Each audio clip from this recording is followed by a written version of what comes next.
Hi there, mathematicians. My name is Mrs. Curry. In our lesson today, we're going to learn a strategy for counting on efficiently.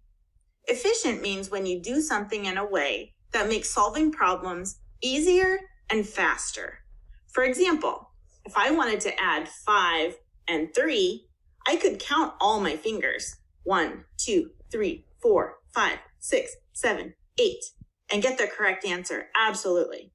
But it's more efficient if I count on 5, 6, 7, 8. Well, in today's lesson, we're going to learn a strategy for counting on even more efficiently. Stay tuned. We're going to start the lesson by looking at this expression. Say it with me. 1 plus 7. I'm going to show you more cards, and I want you to say stop when you see the card that matches mine, but the numbers have traded places. For example, if I showed you 6 plus 2, you would say stop when you see 2 plus 6. Are you ready?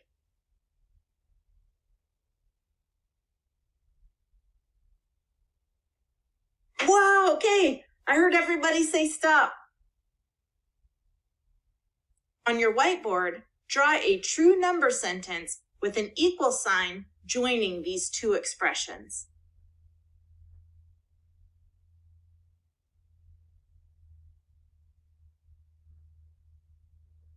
If I wanted to solve one side of the equal sign, which would be faster? Starting with 1 and counting on 7, or starting with 7 and counting on 1? Turn and tell a partner, or you can tell me what you're thinking.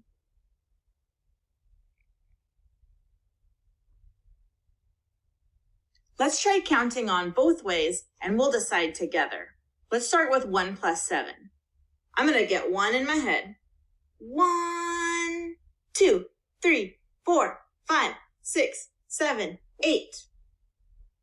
Okay, now let's count on starting with 7. Let's put 7 in our head. 7, 8. Which expression was faster when counting on?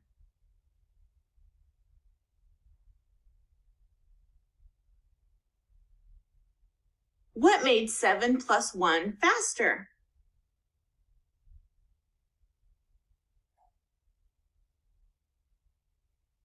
When you start with the larger number, you don't have to count on as much. Let's try another. Tell me to stop when you see the matching expression, but the numbers have traded places.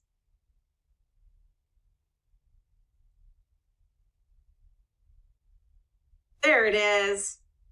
On your whiteboard, write a true number sentence using these two expressions.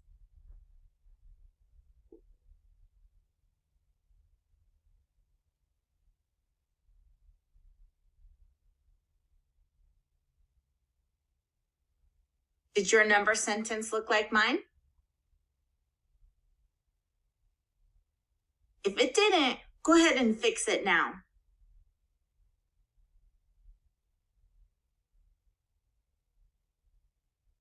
Which expression do you think would be the most efficient for counting on?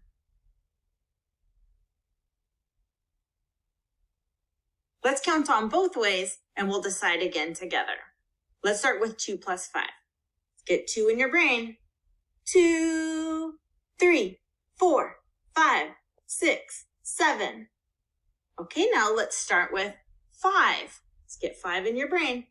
5, 6, 7. 5 plus 2 is more efficient because there's less that we have to count on.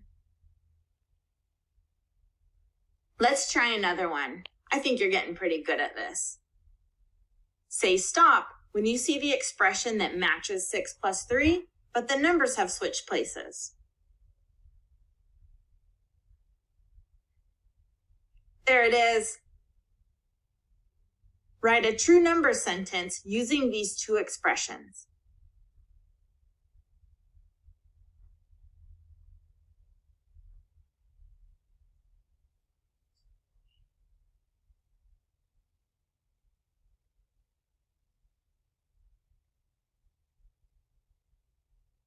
Ready to check?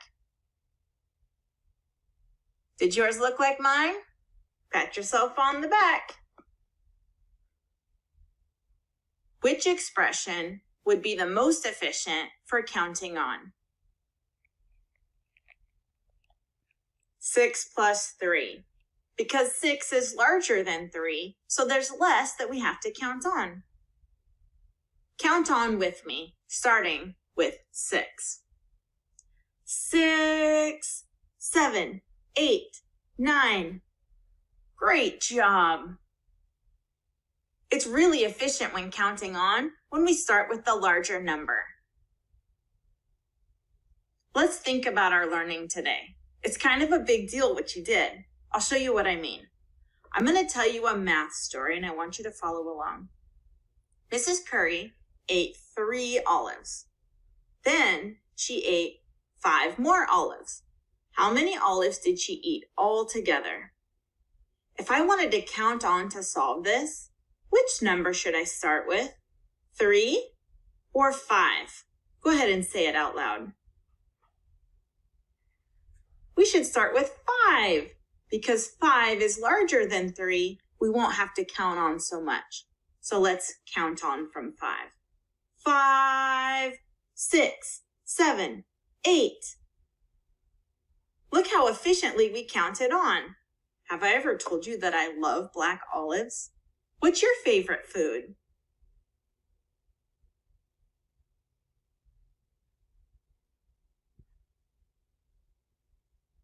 It's time now to do the problem set.